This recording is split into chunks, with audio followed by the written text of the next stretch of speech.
Hello everyone, and welcome to Aurora Overwatch Clash Season 10 with our Round 2 playoffs matchup between the Shibuya Spectres and the St. Moritz Marmots. Uh, so, apologies for a bit of a delay starting this game up. We were waiting on a couple of players to join the lobby, and then eventually getting in the bands. But now everything is in. And we have our first map selected here. I am Greg, and I'm joined here by Nathan on the cast. And Nathan, what do you think of this Esperanza pick and the bans that have been submitted? I think it's really interesting that the Spectres chose Esperanza. I'm not sure if there's a certain push map that the Marmots are good at. I haven't really seen the Marmots play, to be honest. So maybe that's why they're trying to deny like Colosseo because it's a good Rhine map or something like that. As far as the bans go, I feel like the Mercy ban is a bit strange from the Marmots because I think they only run the pharmacy on circuit. I don't think I've seen them run pharmacy outside of circuit. So maybe a Yeah. misread from them. And then I mean, we just know what the Diva ban is for. They're just going to put Neptune on Pharah, and he's going to do Pharah things. And he won't have a Diva chasing him around the map. So Yeah, this is also, a pretty good map for Diva. Not that she has that many bad maps, to be fair, but I feel like she's just a good hero on Esperanza. She can use that vertical space, especially around the middle of the map, very effectively. So, oh yeah. but we will see. It looks like um, I haven't seen a lot from the Marmots this season, and I'm intrigued by the lineup they just submitted. So the lineup they just submitted is looks like Ying on tank. I've seen their Sonicronic tank. I've seen the Squid tank. Both of those very good looks, but I've never seen the Ying tank.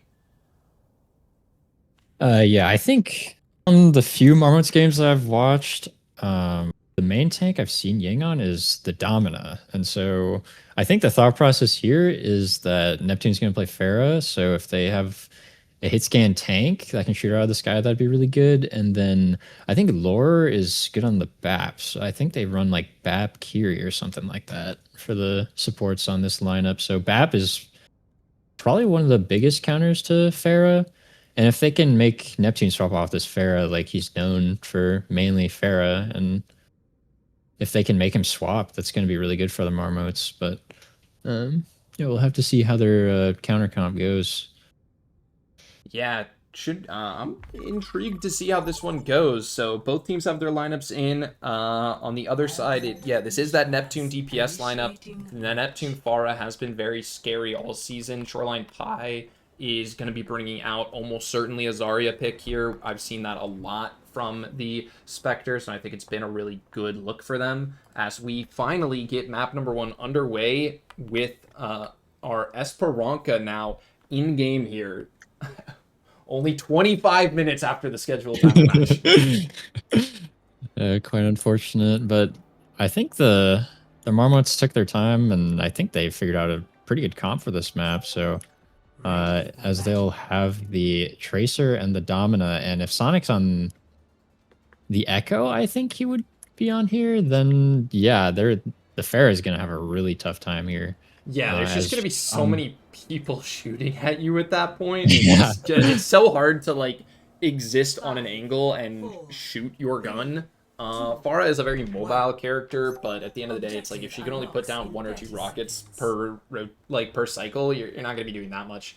Sonic Rock's gonna be running out on the Umbra here actually, but that's still gonna be a character that can shoot up at that Pharah a lot. So going to be a lot of pressure on Neptune here. And here's an interesting wrinkle I wasn't expecting. Shoreline Pie on the Sigma.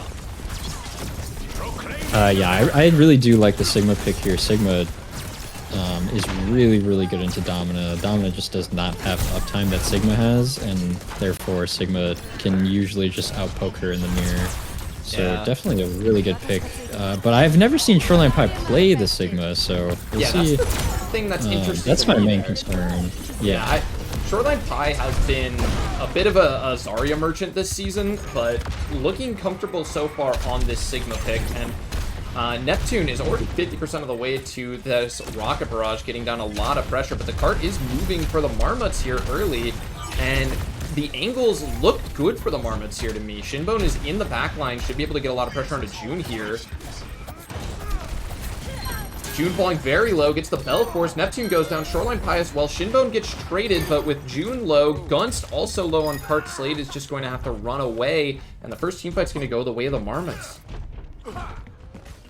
Yeah, just a great opening pick from Sonic to get Neptune, their star player. And we're going to see the Zarya Deta swap. Now, I think this comp is a lot better into what the Marmots are running, because like it's really hard to play Pharah into 4-hit scans. So, and yeah, they're going to look for bubble cycles just like they did here with the Deta. And look how Ying low falls is falling. super low, and Ying goes down, but they trade Slade out. But Neptune's still going here, and that's both bubbles, but yeah, they're down tank, so it's going to be really hard for the Marmots to turn this around as they are just retreating back to the high ground. Oh, and Neptune trying to come in and chase this, but no, never mind. It's going to go back to the team after not getting that overhead slash early.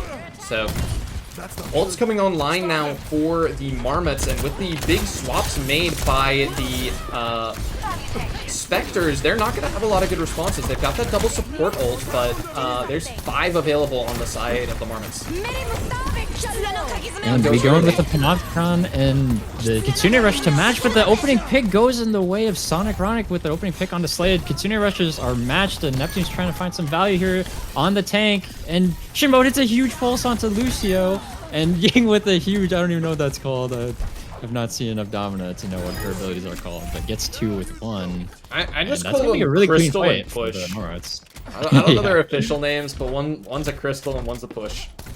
What more do you need? True. Yeah, now we're gonna see Slade move off of this Cassidy now over to the Emra. I feel like that's gonna make a lot of sense in a very pokey matchup, like against this Domina. Cassidy kind of is just gonna get outranged, outpoked to a certain extent. So going for something that can play more in the ranges here and still have effectiveness. Yeah, really good swap. Shoreline Pie is going to have the grab, though, and he's going to look to go early on the high ground. The window is used, and the lamp is just perfectly placed around the corner. They just cannot follow up on that grab. Really good play from Lore there. And they're looking to turn Ying on the corner, but they're going to be forced out. Yeah, the Spectres are just really struggling to get onto either this backline or just to get enough pressure onto Ying to make Ying fall over. Sonic Ronic's going to go early with this override protocol. A lot of damage coming down onto Neptune, but a good bubble from Shoreline Pie. Panopticon immediately after by Ying. Neptune pulls the Vendetta ult, but has to release it instantly.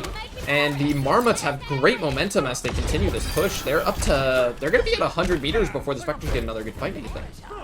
Wow, that was just a great play from Sonic and Ying with the ults there.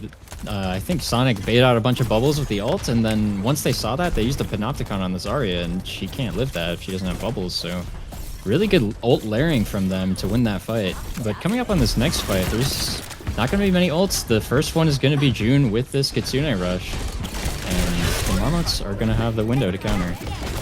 June's going to go with that Kitsune Rush early. Shoreline Pie is already at critical health, but the Kitsune Rush should be able to keep him alive. So well-timed Kitsune Rush from June as they are able to keep Shoreline Pie stable here. A lot of space created, but that's the window back from Lore to try to deny this push from the Spectres. The Marmot's able to stabilize again.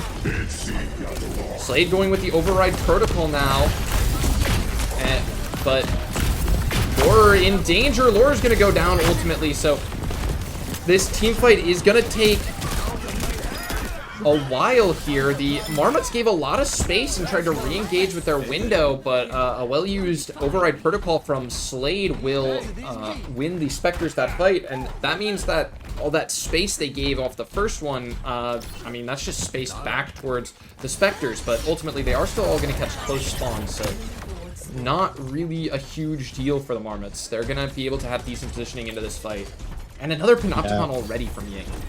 Wow, yeah, Ying is having a great map, but they're going to have this high ground here, which is going to be really tough for the Marmots to break, and they're going to be going into a grab and a beat. But they start with the Kitsune Rush here, and the grab is used to counter. Let's see if we can hit the lamp. He's gonna need a lamp, huge lamp from Lore, and the Panopticon hits Slade. Slade is 1 HP goes down. Ooh, the Panopticon meant the beat couldn't get to Slade because the Panopticon's a shield. It breaks LOS on that beat. Shoreline Pie's gonna go down the Sonic Chronic nade, and this is going to be another teamfight win for the Marmots as Slade now moves back onto the Cassidy. I feel like going back to a hero you've already swapped off of once when the other team has made 0 hero swaps is not usually a sign of confidence. Yeah, I think the Emery is definitely better on this map. I think the sightline's a bit too long for Cassidy, and also they need the survivability, but they're looking to cycle early onto the Emery, and Emery, it's their turn now. A bunch of cooldowns are forced, and Sonic is gonna have this Panopticon or the override protocol here, but they're able to really kite it out. Oh, barely not able to kite out, and Gunst goes down, and it's gonna be June's able to TP out, but they're just gonna push this advantage here as it's a 5v4. But I guess, yeah, they're able to stable inside of the room. Oh, Slade is in so much danger here. Doesn't live. So the Kitsune Rush is going to be used to try to re-engage here in a 5 versus 4 situation. But the cart is just going this whole time. And so close to completing the map. The Spectres will finally put an end to that push. But Shoreline Pie went down in the process. Can the Spectres just stay in this for long enough for Shoreline Pie to get back? Yeah, the spawns are in favor of the Spectres, but as Gunst goes down, it's going to give Ying some time to get back here, but they're going to have to give some space because Shoreline Pie is back. But looking into this next fight, it's going to be up to Shinbone to get a really good pulse bomb here, and no other ults are on the board. Yeah, all eyes on Shinbone here with this pulse bomb. See what can get done here. With both the Suzu and 2 bubbles available, though, it can be hard to get a good pulse bomb stick against this composition. Slade's combat rolls also need to come out, but Shinbone just gets Guts in the pre-fight, but Yin goes down at the same time, so that's going to be a trade very favorable to the Spectres. Yeah, really? Oh, this fight's still going as Lore gets June, but yeah, they're just, that's a big stagger. It's a big trade, rather. Now they're going to have to wait for June to get back here as Shinbone is just trying to look for something. Big stall and a big trade from them, but yeah, I think Neptune is doing a really good job at zoning the backline. Then that gives the Spectres time for them to just burn the front line, being on the Domina, and that's what they were able to do to get that fight win. But now the Marmots are going to have this Panopticon. Typically not a very good ultimate, but Ying has been hitting some really insane Panopticons, but it's going to be dire going into the Grav, Beat, and the High Noon here. Yeah, I've been really impressed by Ying thus far on this map. I feel like Domina's also a character that is easy to run over with this very aggressive Zarya comp, but Ying's done a good job of absorbing that for the most part. Panopticon out from Ying, falling incredibly low. The Bell keeping alive, though, and Neptune ulting in the backline here, draws it immediately, but Slade's gonna get the first pick there onto Squid. Shoreline Pie very low, goes down. Neptune looking for the trade onto Sonic Chronic, can't find it, and this is gonna be a very long fight, but ultimately going the way of the Marmots, although Slade will find what could be a very valuable trade onto Lore. I mean, these supports are just keeping Ying up through everything. Like, just as the way this matchup works is that the Kiri and Bap have a lot of heals, and then the side of the Spectres have Lucio. So the longer the fights go, the more in favor it'll go for the Marmots, having double the flex support. But it's gonna be a window and a battle bot and a override protocol, and they're gonna have this high ground. They're pushing into high ground. It's gonna have to be a huge grab from Shoreline Pie on this high ground, but they're just gonna lamp and Suzu it. Yeah, it's gonna be difficult to get a lot of value out of this grab. The Marmots just moved the cart up far enough to get the checkpoint and then stop moving it. Shoreline Pie hits the grab but has no charge when it hits, so I'm not going to be able to find anything. Neptune goes down. Slade will find the trade. The Kitsune rushes here. Slade ulting, but the window from Lore is going to deny that one. And we're going to see the first map go the way of the Marmots. Wow, just a disastrous grab that really had to hit a squishy there. You're never going to kill Ying when you have Kiri and Bap like pocketing him in the solo grab, especially when shield is up. But yeah, a great counter comp by the Marmots. It's kind of hard for the Spectres to go fast because they don't really have like a dedicated like flanker player or a dive tank. So if they just play slow, shoot their guns, and let their supports like heal a bunch, like it's gonna be really hard for the Spectres to break this because they're accustomed to the slower style as well. Yeah, we will have to see what adaptations the Spectres have in mind here. But a very good first map there from the St. Moritz Marmots. We are going to head into a short break, but we will be right back with map number 2. Don't go anywhere.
Hello everyone, and welcome back to Aurora Overwatch Clash Season 10 with our quarterfinals matchup between the Shibuya Spectres and the St. Moritz Marmots, as we now head to Map 2, Lijiang Tower.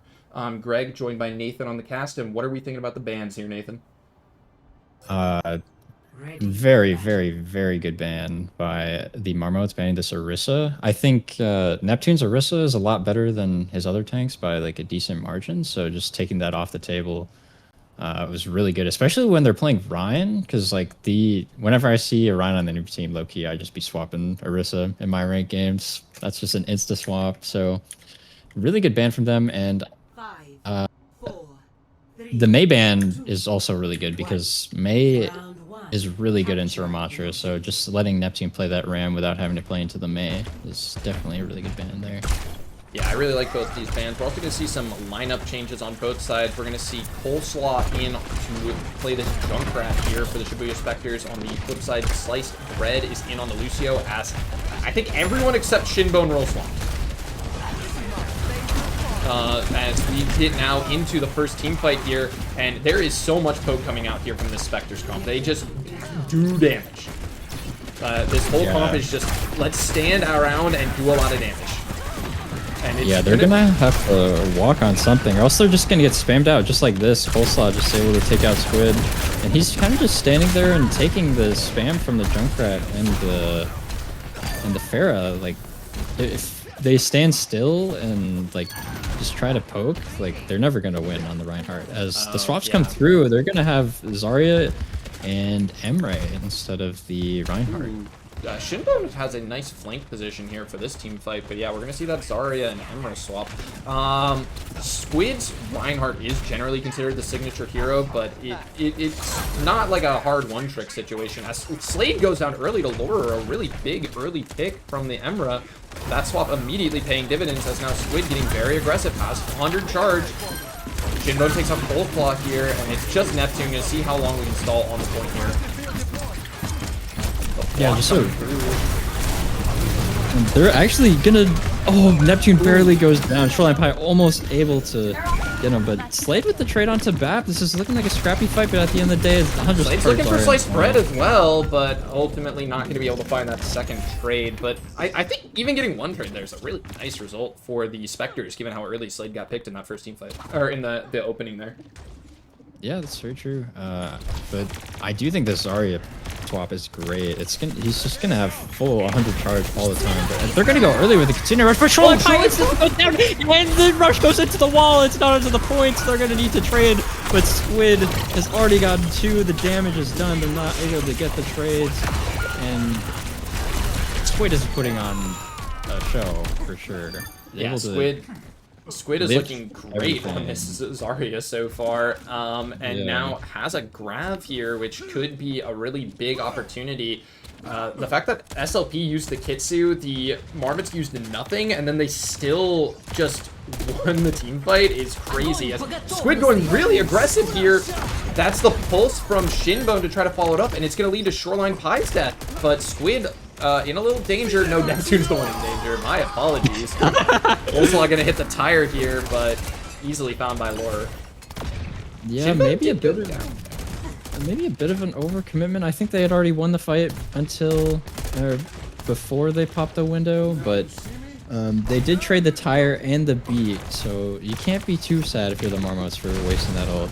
But they're gonna have to battle. They're gonna have to override protocol against the Annihilation comes out right away. Oh, Slade, what a nice rocket barrage, hitting that onto Laura from an unexpected angle, and Laura's override protocol is going to not be able to get much value there. Nice job from the Spectres using their ults with good tempo to just overwhelm the point there. Sliced Bread caught out early by Neptune. Yeah, a great barrage onto the override protocol, but now this is gonna be a neutral fight. The recall is forced early. It's gonna be hard for the Marmots to break this choke. Laura goes down early by Coleslaw. Big opening pick on the flank on Coleslaw, and they're gonna have to wait, and this is gonna be last fight territory for both teams. It's gonna be awkward waiting for Laura this long. Shinbone might just have to force point, and That's going to be difficult because the Junkrat's trying to mark it. No, Shinbone will get past that Junkrat. So now the question is, how can we get to point with Sliced Bread's Ray fast enough here as Neptune takes out Ying? Yeah, Neptune goes early in their spawn and just kills Ying while they're trying to touch point, and with Shinbone going down, the orbital ray is on the point. They trade Coleslaw, but the picks are gonna go in favor of the Spectres here. And unless they take out the down, Lucio though. away, it's a 2v2 on the point. If Neptune they can just has keep no Squid shield up here. Oh, a good close to Kitsune though from Shoreline Park. SLP. Surely they can stabilize with that Kitsune rush. But a grab coming out from Squid. Neptune has the Annihilation here. Stuck by Shinbone. Ying's back. The Annihilation on the point will kill Ying. Squid running out of bubbles here. Running off the point. And Neptune able to capture the first point there. That 2v2 got a little scrappy, but ultimately going the way of the Spectres. Wow, yeah, that was just a really good call from Neptune to go early onto the Baptiste there. There's just nothing they could do to help him because they all had to go touch point, and if they hit the Grav Pulse towards the end there, maybe it was turnable, but yeah, without that main source of healing, it was really tough for the Marmots to stabilize and find a good opportunity for the Grav Pulse. Yeah, but just unfortunate that the blocking Ramatra was the only person in that grab for the pulse. But I mean, I understand why Squid hit it. I mean, Squid was so low. Squid was able to live a really long time there with very little health and only a little bit of healing coming in from Ying, who was just dead for most of the fight. Yeah. But now we're gonna move on to the next point, and Shinbone can move over to the Reaper. So this is gonna be a much better bubble target for this Zarya. Reaper, I think Reaper's really strong right now, personally. Yeah, that's true, but you also have to consider that it's Control Center. And Junkrat's best map, I think, is Control Center. Yeah, this is probably his best really point in tough. the game. Oh, Slate, or more finding Coleslaw very low, though, so that's going to be a lot of control moving over to the Marmots, but Shinbone falling low in turn. No bubbles left on Squid, so Squid's going to have to be careful. Ying goes down as well. Coleslaw taking out Laura in the side room, and Sliced Bread. No heals left for Squid. Squid's going to go down on the point, and we are going to see a teamfight win for the Spectres early here, and Coleslaw is getting 75% of the tire after just one teamfight. We are talking about that Junkrat. Yeah, Junkrat and Control Center is going to be really hard for the Marmots to deal with, but a really good pick from Shoreline Pie, showing why he's champion on DPS, getting Ying right away. That was a really good pick. Yeah. Breaking this choke is going to be really hard into all these spam heroes. I would like to see maybe some angling from... Yeah, Squid's going to move over to the Sigma as well. Speedring to just push through. June falling incredibly low. June goes down early, so does Neptune. Shinbone gets traded, but there's a lot of space here. Coleslaw going for the tire. Finds Sliced Bread, so that's going to be a really big pick for Coleslaw, but it is now Ying, Lure, and Squid versus just Coleslaw. Coleslaw going to go down here to Lure, and the point will flip. Yeah, maybe a bit of an ambitious tire from Coleslaw, as he does get staggered there. Everybody from the Marmots are going to be back in time, but now they're going to have the Override Protocol and the Kitsune Rush, and June's going to have to hit a big beat if they want to survive this. Yeah, this beat's going to be really important. Neptune's got this Annihilation as well. Neptune gets rocked, but the beat comes through from June. Neptune drops the Annihilation, is just going to punch Squid, shove Squid into a locker on that Sigma. And now we are going to see stalls coming through from the Marmots. Ying tried to trade on a Coleslaw, very nice. But Shinbone using the Wraith on point, looking for SLP, finds SLP. Ying now will be the last one to fall. Or apologies, Sliced Bread will be the last one to fall. They're staggering Sliced Bread. Yeah, I don't think Sliced Bread is going to get out, as he does go off the map. Yeah, smart to just jump off the map, but that's going to be a 10-second stagger. Yeah, that'll be unfortunate. But on the side of the Marmots, I mean, you can't be too sad about that fight. They used the Annihilation and both support ults, and they just used the Kitsune Rush to match. So despite losing the fight, it's a 3-for-1. They're going to have a lot of ults coming into this next fight, 4 basically online once Fred gets this. Yeah, I think I'm just looking at Slate to get a good barrage here, but she's given up her position very early here. That she's very well known. She's not going to have much of an element of surprise here. And she's been forced out completely by Aurora, and Laura's now going to have this really strong angle on the coast here as Squid's ult will take out one, but Lore is off the map to June, but the point is flipped in favor of the Marmots again. Yeah, a big flux from Squid, getting the Lucio and I think the Junkrat as well. And Yeah. the Suzu was just a bit late. And Ooh, Pulsar Squid gets with a nice taken late. rock. That's huge. What a good That rock means from that Squid. that's probably one fight territory now with that stagger. So that's a huge stagger. And they have 4 ults coming up on the side of the Marmots, but they're going to have to play slow for their own support ults. They're going to have 5 coming up with SLP, the lowest percentage ult charge, 85% here. Yeah, this could easily be just like a 10 ult fight, or a 9 ult fight. Ray and Kitsu layered by the Marmots. The beat comes out, which should allow them to stay alive through both of them. Slade's barrage doesn't find any. Shinbone gonna drop the Death Blossom, dies instantly in it though. And 3 ults used by the Marmots for, like, no picks, because, I mean, both the support ults just immediately on.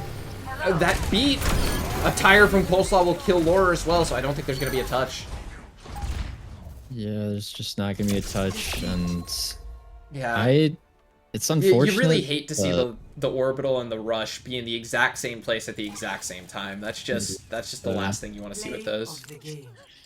Yeah, it's just unfortunate that for the Marmots that Lore just got picked at the very beginning of that fight. But yeah, the ult usage from the Spectres was just a bit better there at the end, and that's overall what gave them the edge. And I understand the Sigma pick because you're playing against Pharah Junkrat. There's just a lot of damage, a lot of spam. You want to eat it with Sig, but playing to the Ram in the ult fights especially, it's really hard for you to survive a Sigma. Squid kind of just got ran on in a lot of those team fights. Neptune would get that beat over health and just be like, let's kill Squid. Yeah, exactly. So we're gonna have to see what adaptations the Marmots make, as their Orisa ban is off the table now. So that's gonna be tough for them to try to force this Rhine comp when Neptune Orisa can be used at any time. Yeah, for sure. We'll see how they handle that. But for now, we're going to head into a short break as the Marmots decide what they're going to do as we head to map number 3. Don't go anywhere, y'all.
Hello, everyone, and welcome back to Aurora Overwatch Clash Season 10 with our playoffs quarterfinals matchup between the Shibuya Spectres and the St. Moritz Marmots. Map 3 is going to bring us to King's Row. The Marmots had their choice, and they chose to ban first, so they could get rid of the Pharah here.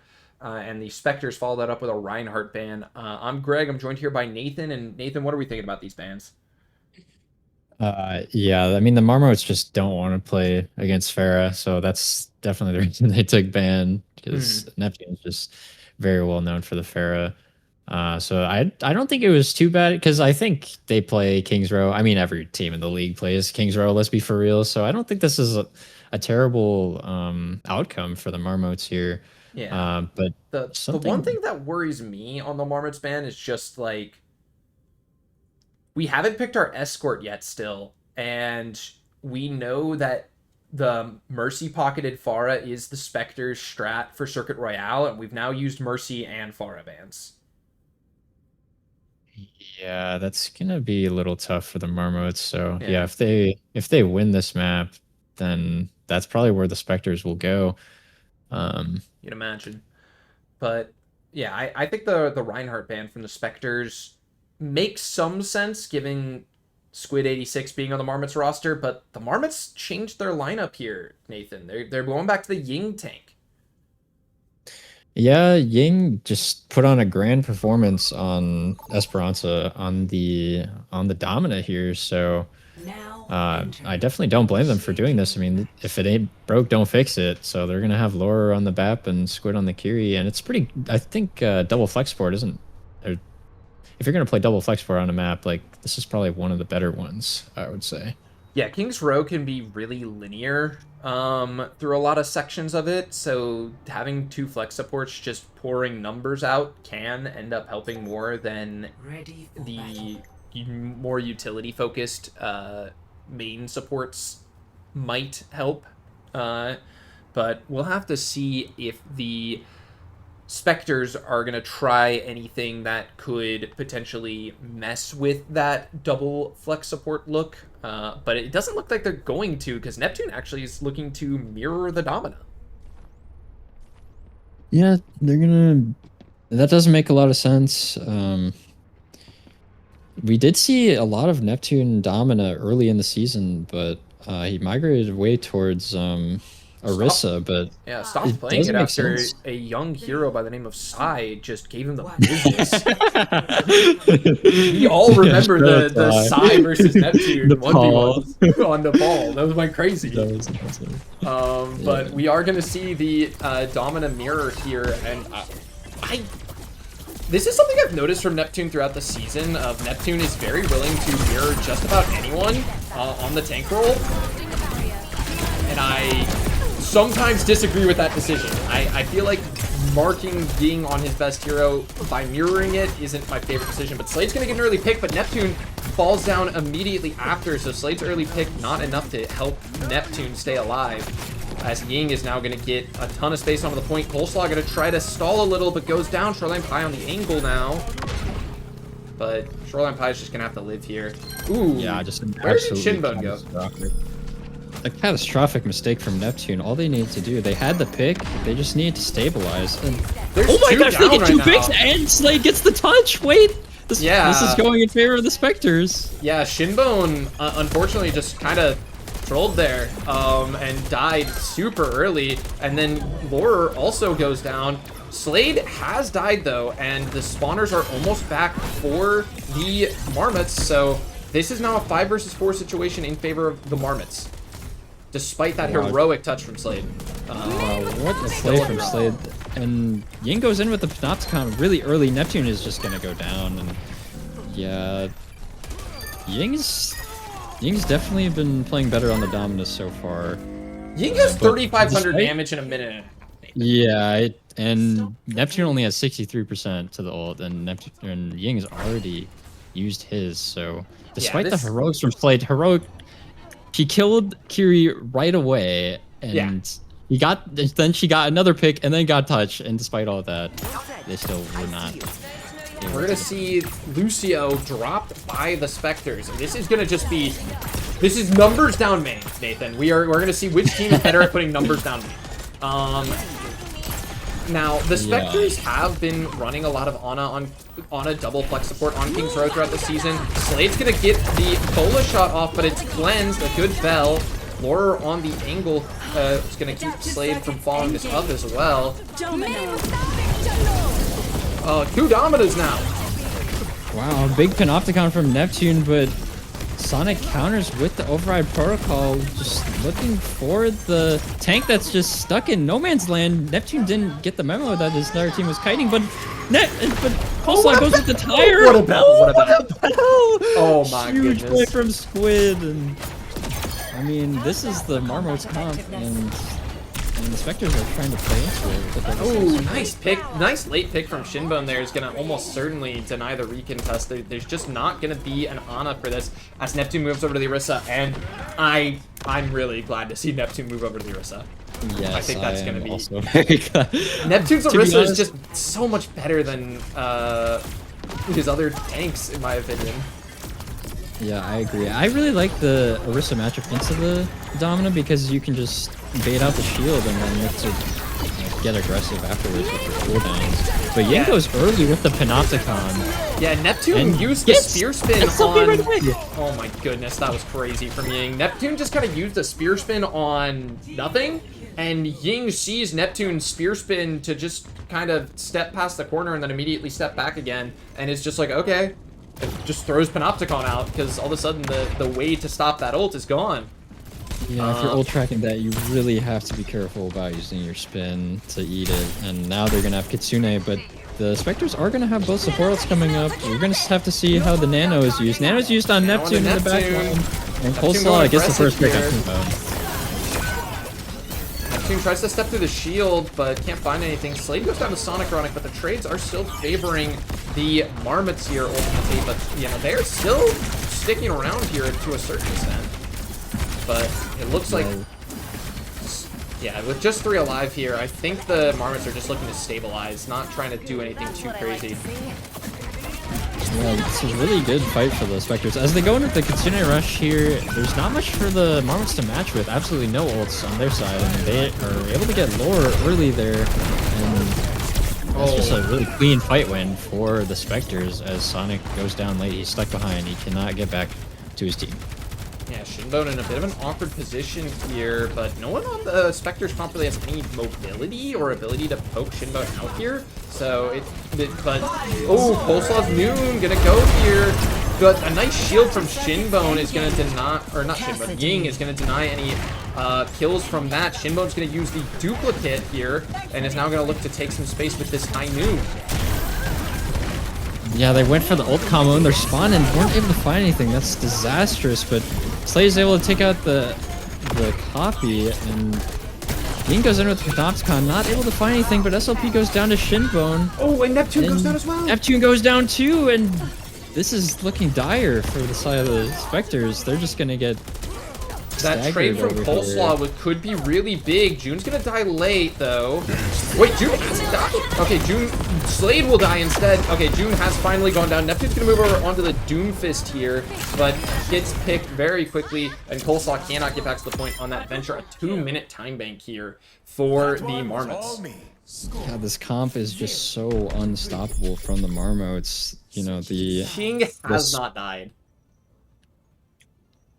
Ying hasn't died? Oh yeah, Ying has not died a single time. It's just been doing so well with like the tempo and like kiting, and then also I gotta say, like, a lot of him not dying, no discredit to Ying, but I think Lore and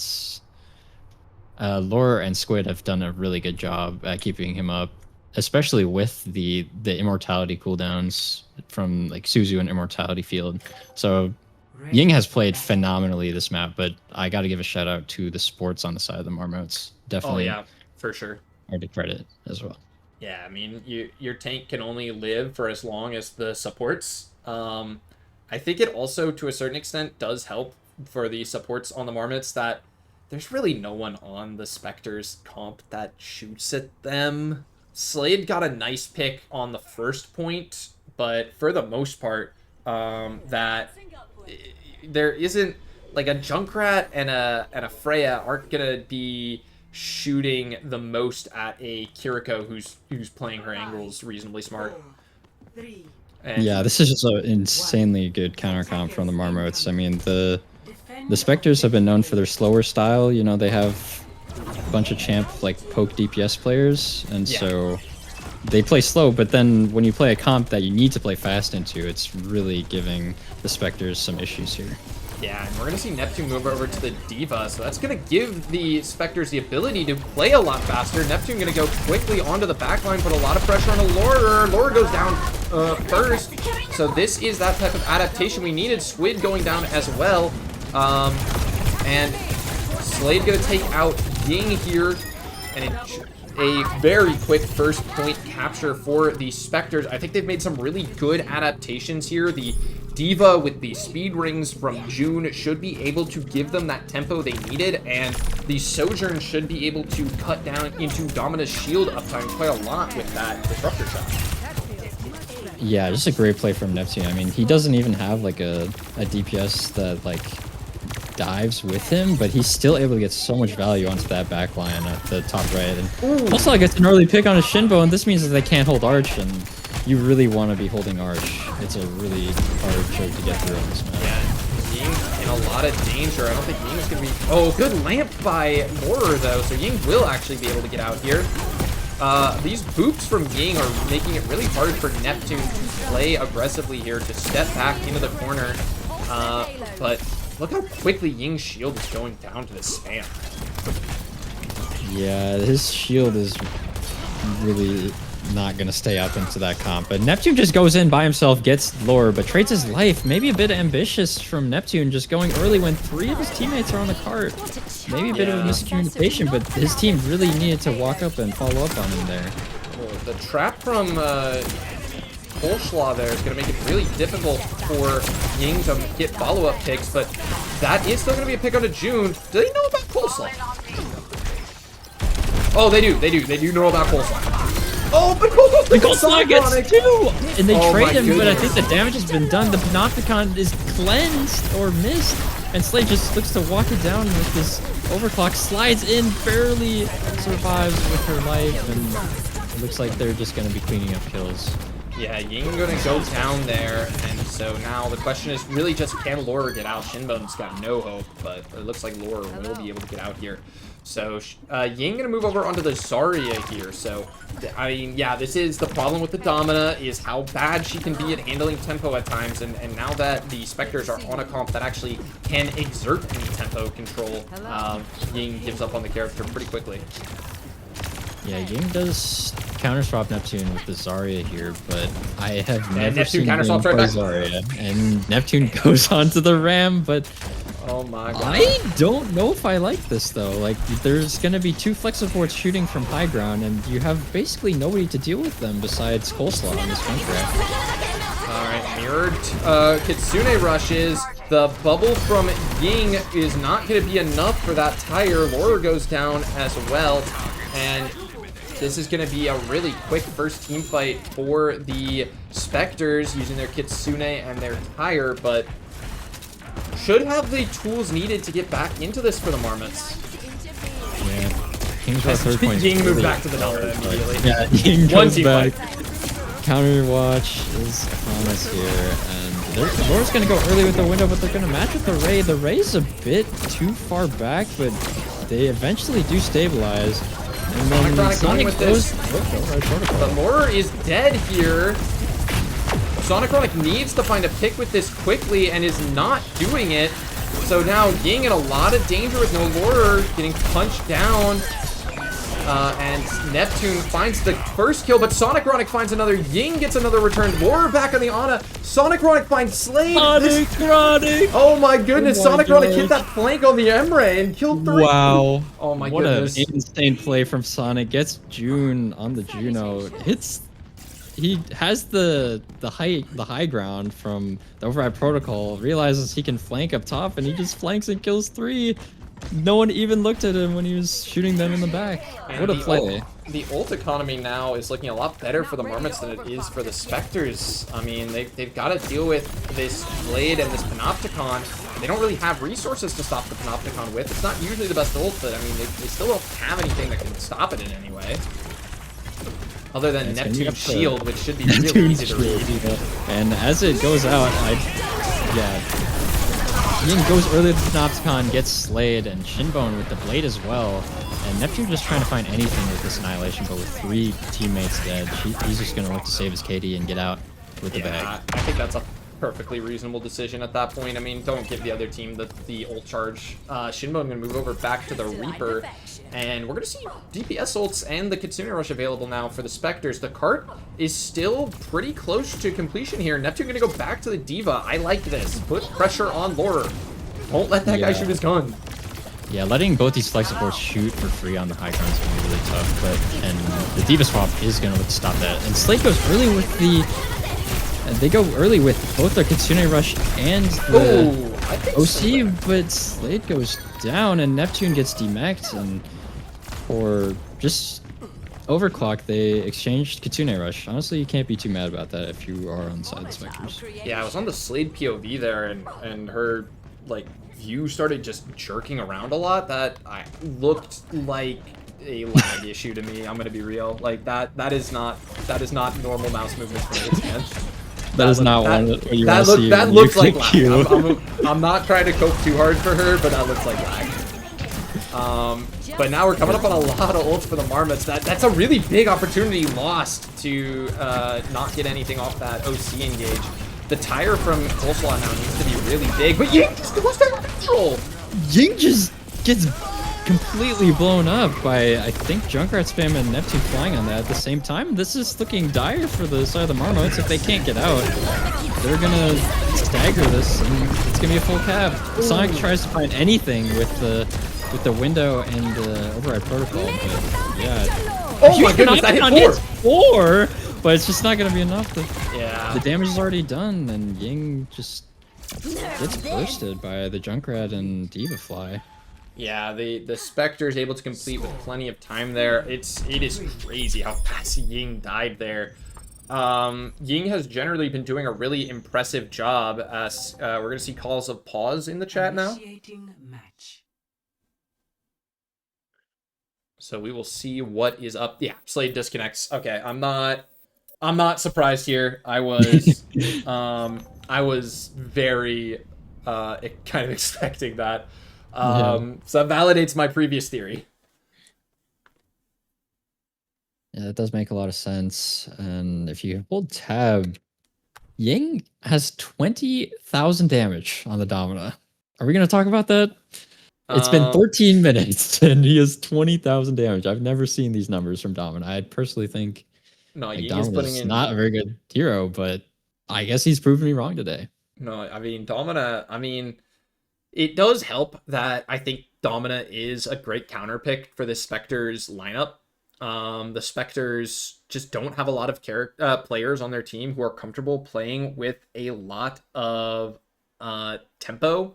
So, I mean, it is really just Neptune getting these speed rings and trying to go fast effectively by himself when they do try to play with some tempo.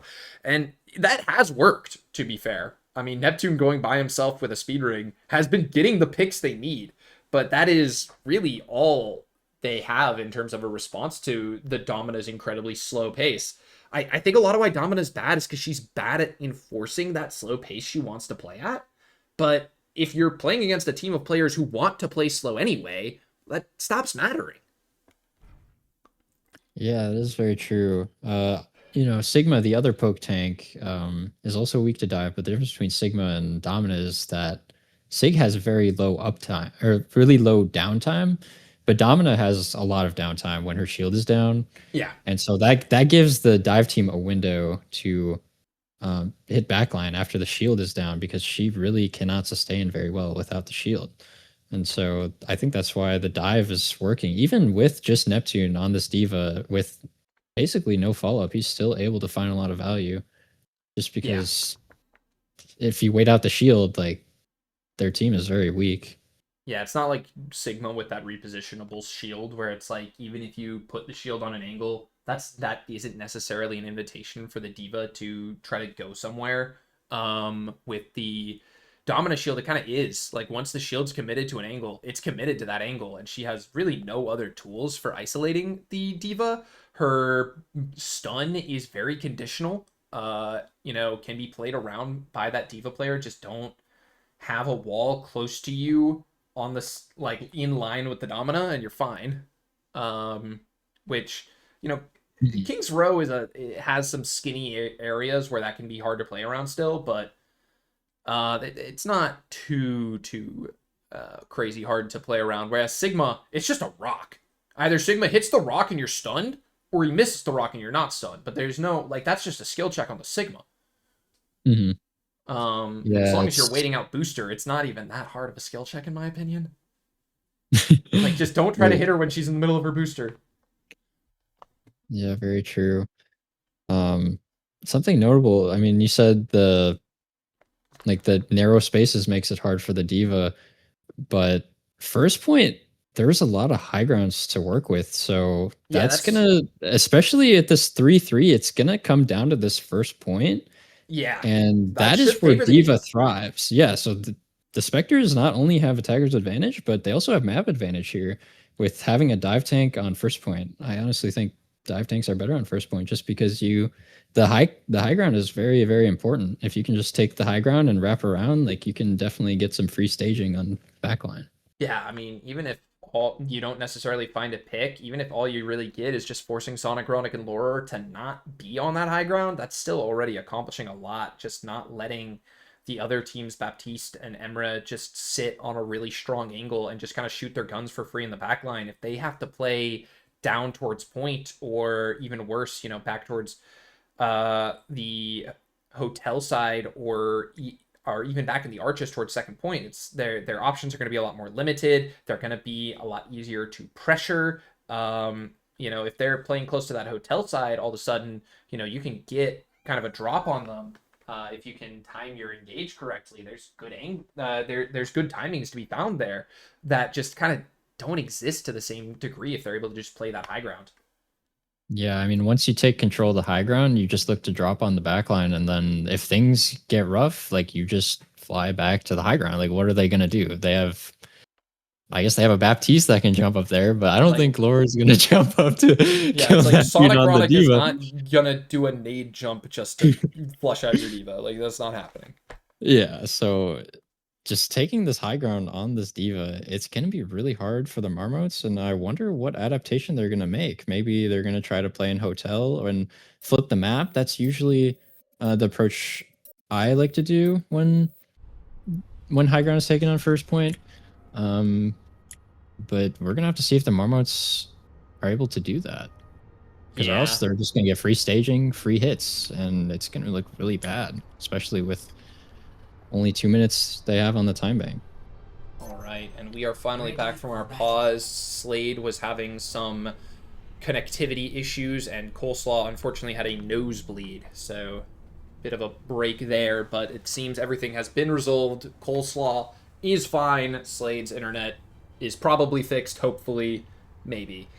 And Sonic Ronic going to move over to the Mei here, give Shinbone the Cassidy. This is a pretty different look, and I honestly really like this adaptation here, Nathan.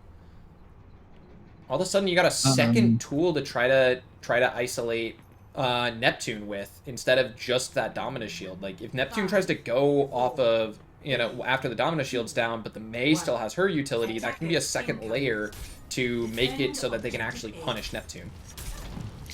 Yeah, a bit of a problem I see with this Cassidy pick is that they're going to look to play a lot more stacked with Cass Mei, and so what character likes when the enemy team is stacked up, I think the Junkrat's going to get a lot of value here, but Yink almost goes down here.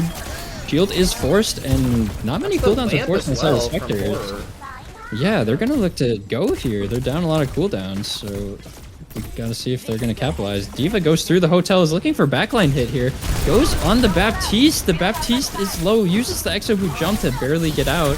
But Lord, there's so much pressure. Jumping up to the Diva, and ends up going down. Big play from Neptune to get Lore. And Coleslaw gets going to find a couple of great picks there as well. So yeah, Coleslaw, like you said, you know, great opportunity with this Junkrat pick given the changes that the Marmots made. And Coleslaw, 82% of the tire there as the first point falls very, very quickly.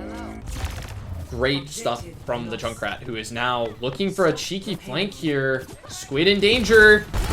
Oh my goodness. Squid goes down. That's a huge pick. He's going to get super far spawn. And yeah, this means, this effectively no archer. So that's effectively a teamfight win immediately for the Spectres off that pick from Coleslaw. And Coleslaw now has the tire, and there's no ults available yet for the Marmots. If Coleslaw can find a pick with a tire, that can be another hard reset very early again. Yeah, it's going to be up to Squid or Lore to hit a good Lamp or Suzu to deny that, because they don't have any ults to counter it. But Ying already has this Panopticon, 90%, and Lore is going to get contested on the angle, has to use the lamp early, but now they don't have the lamp for the tire goes over the roof and goes on the Domina. Oh, Ying finds one though, gets and the played with the Panopticon. Yeah, and the freeze from Sonic Chronic is going to get Neptune out of the car there. So Charlotte Pie is going to find the only trade, but ultimately that teamfight is going to go the way of the Marmots, as Coleslaw's tire went for Sonic Chronic, but Sonic Chronic still had the ice block and was able to get into ice block before that tire could go off. Yeah, just great on Coleslaw for contesting the left side, getting the lamp out early. It was such a good play for the tire, but unfortunately, yeah, Sonic did have the block, and Ying does not want to lose today. He is locked in, and he hit the Panopticon to Dude, I can't believe how big that Panopticon was. I mean, Slate is 1-1 with 1,000 damage after 15 minutes. She just doesn't want. Yeah, if you look at Ying is 23,000 damage. So no, just a disgusting performance right now from Ying. Ying is a hero. Ying is absolutely been the hero so far for the Marmots. Like, I don't want to glaze too hard, but I'm glazing too hard, Nathan. I'm glazing everywhere. No, I totally get it. He's just had a grand performance even on Esperanza as well. So, you know, big plays from him, but definitely big plays from Coleslaw as well.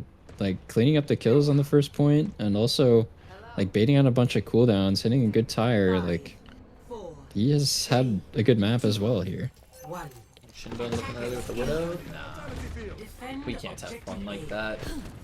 Alright, so yeah, so Neptune's gonna move over to this Orisa now.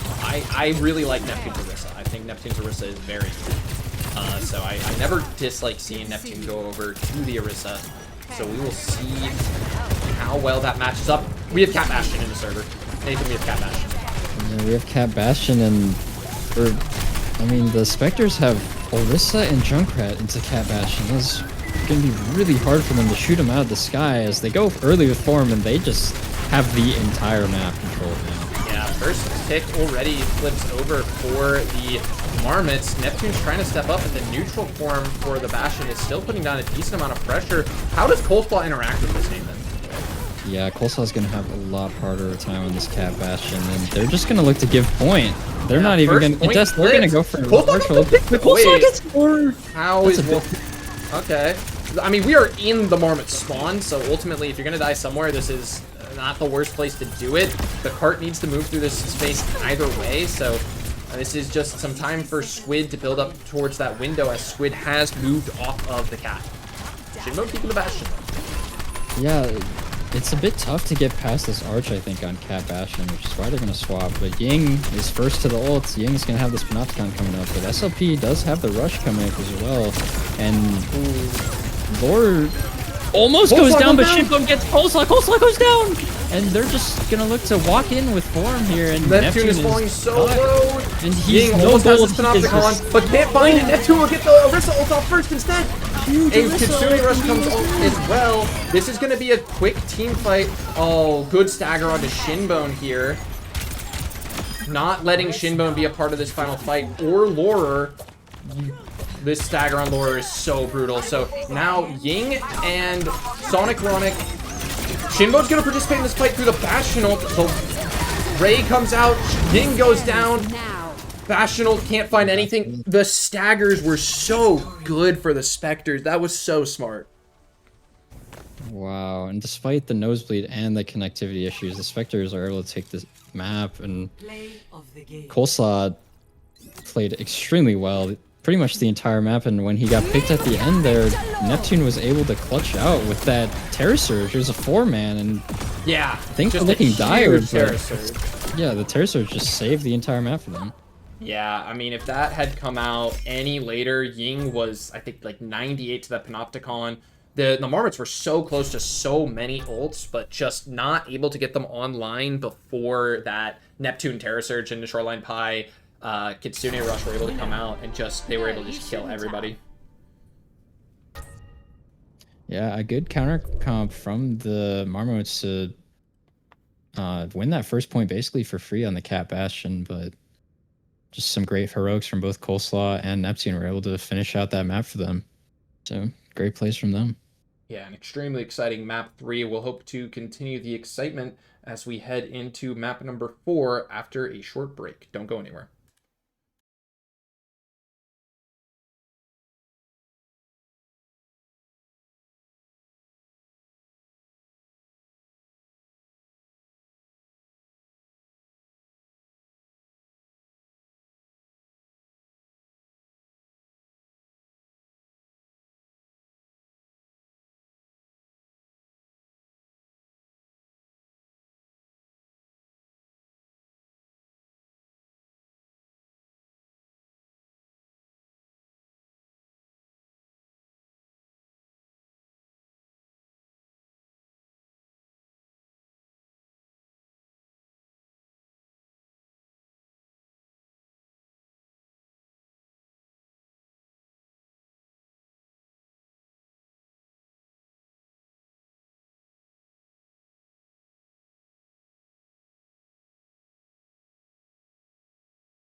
Hello everyone, and welcome back to Aurora Overwatch Clash Season 10 with our quarterfinals matchup between the St. Moritz Marmots and the Shibuya Spectres. I'm Greg, joined by Nathan on the cast, and we are going to Circuit Royale with a lineup I have never seen before from the Marmots that I wanted to highlight before we get in here. Squid 86, nowhere to be seen.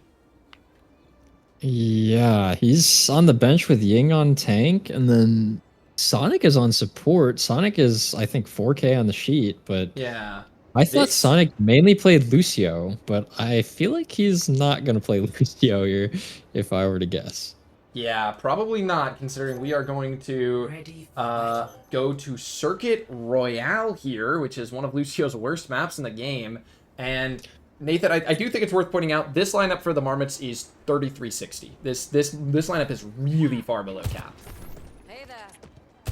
Yeah, that is a bit concerning, but I do think that it's still very strong because, well, I'm not sure what Ying is on tank on the sheet, but I don't think Ying really grinds ranked for tank. So Ying has not placed on his tank SR, since season 17. Yeah, his SR might be a bit lower than it should be, just because he hasn't played it, especially after the performance on both Esperanza and King's Row. I mean, yeah, Ying that was at least so like far. at least like a high Masters performance on the Dominant so far. We are going to see a Freya mirror here.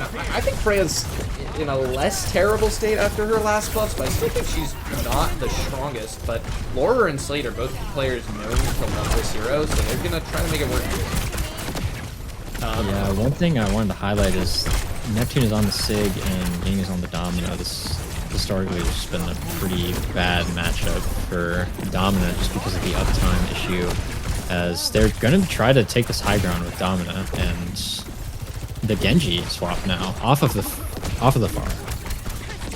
Yeah, I like the Genji's ability to just like get in the face of the Spectres and try to create a lot of pressure, but it's going to be hard with no resources from your tank here realistically, as Neptune will get the pick onto Shinbone, uses the hands to some good effect there.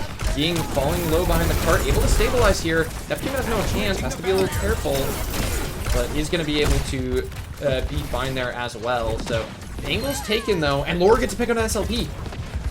Wow, Laura with a big pick. Neptune had a good rock onto Shinbone there, but now they're on the back foot here as Laura's able to get that first pick. And looking at the ults, both tanks have ult. It's going to be up to if Ying can hit a good Panopticon here, or if the Neptune can hit a big Flux as he whiffs. And then the Panopticon hits their Baptiste if they can kill the lamp.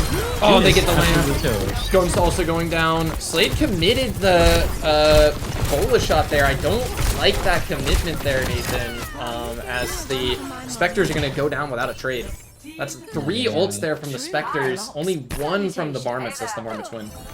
Yeah, Ying's Panopticon just goes crazy. Gets the value of 3 ultimates on the side of the Spectres. Big fight win from them. That's a catastrophic fight for the side of the Marmots, or for the side of the Spectres. But if there's one thing I know from playing with Slade, it's that she builds these bolas every other fight.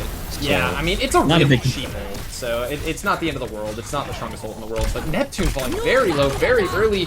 Bola shot comes out. The lamp is going to be able to stabilize them here, but June is also very low, and the tempo is going to be maintained. SLP hitting the... Slade's going to get the pick onto Ying, but SLP traded there by Shinbone. Neptune trying to go hard in the paint here. Sliced bread falling low, goes down. Just Sonic Ronic left on the cart here. And we're seeing why Domina is just like an overall problematic hero to have on your team. After that shield goes down, if you just like go in with an ult, or you know, they went in with their beat and their OC after the shield was down and she was just sitting duck. She had absolutely no sustain options, whereas Sigma would probably still have some resources to work with. Yeah, as long as you aren't mismanaging the resources too badly. Now we do have a bubble and a blade to go with here. Shinbone goes, draw that. Oh, hits a nice knockdown onto both June and Neptune. They will both go down. SLP will find a trade, but it should only be the one as Slade goes down here. Does not catch the spawn wave, so I don't... Slade might be a little late for this last fight on this second point, Nathan. Yeah, I think with 3 on, it's just going to be really tough for them to as long as go, especially with shield.